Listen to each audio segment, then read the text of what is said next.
So guys, in this video we are going to look at this SSL strip tool. So in the previous video we have sniffed the traffic from the Windows 7 machine by using the man in the middle attack. So in this video we are going to do the same, but here we are going to remove this SSL certificate from the website that Windows 7 is going to visit.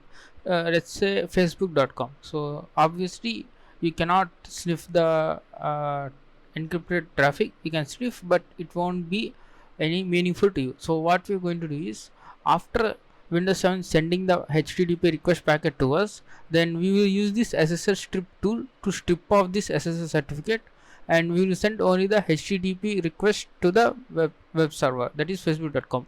Now Facebook will send the HTTP version to this Windows 7 32-bit machine. So let's do that. It's generally removing this SSL certificate so that the Windows 7, it looks like Windows 7 has asked for HTTP version of the website. So let's go ahead, and you need to fire up a browser and search for SSL strip. You will get the GitHub repository and you need to clone that. I cannot open Google Chrome now because two virtual machines are already running. It will hang up, and also I'm recording, so it will hang up my laptop. Just you can git clone that SSL repository. So this is the, sorry, SSL strip. You can say ls. Now what you're going to do is, you want to say pip install. You need to say pip install twisted. So twisted is a Python module that will be required for this SSL strip tool. So after installation, all you need to do is python to setup.py install. So you need to run that command, python setup.py install. So it will install all the uh, dependencies. uh, Now what we're going to do is, so we need to enter this command. So first, this is a basic IP tables redirecting command. I have already told this IP tables video. So we are just routing all the traffic coming from 80, coming to or fro from the 80 to this 1234 port. So Windows 7 machine will send the port 80 traffic, that is web request, to our machine after our spoofing, and then we will redirect all the packets to the port 1234, and at that 1234 we will use this SSL strip. So let's first run this ettercap.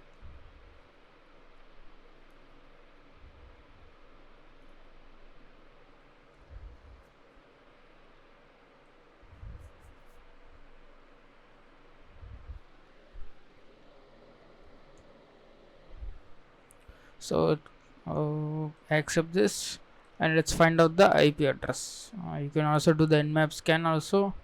It takes just a long time. So this is the 101. So let's go ahead and scan for host, scan for host. Now list the host, and 101 is the router, add to target 1, 101 is target 2, and then do the R poisoning. So guys, after R poisoning has been successful, now let's type python 2. So this is python 2 script ssstrip.py and -h. -h shows the help page, and we are going to use only one option, that is L option, for listening on the port. So it automatically listens on the port and it will strip the incoming request. Let's say -L 1234, because we are redirecting all the traffic from 80 to the port 1234. So we need to run the SSL strip on this 1234. Hit enter. Now the script has been started. Now let's open up the web browser and go to facebook.com. So guys, I'm going to use this Facebook.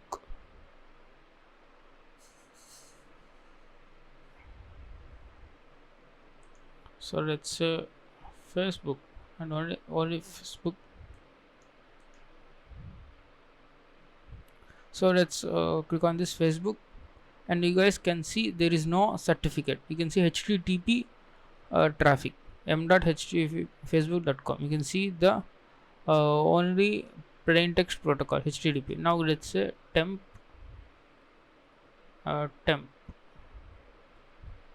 So click on no. I don't want this to remember the password.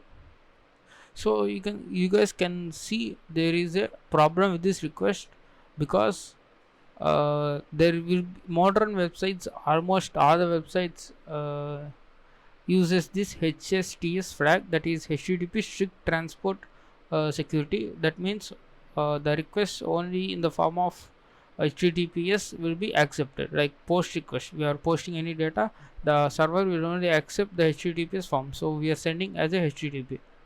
So in that case, this has raised an error, but user have sent the credentials, right? User have sent the credentials to this Kali Linux machine. You can sniff the Wireshark, you can sniff the credentials using the Wireshark.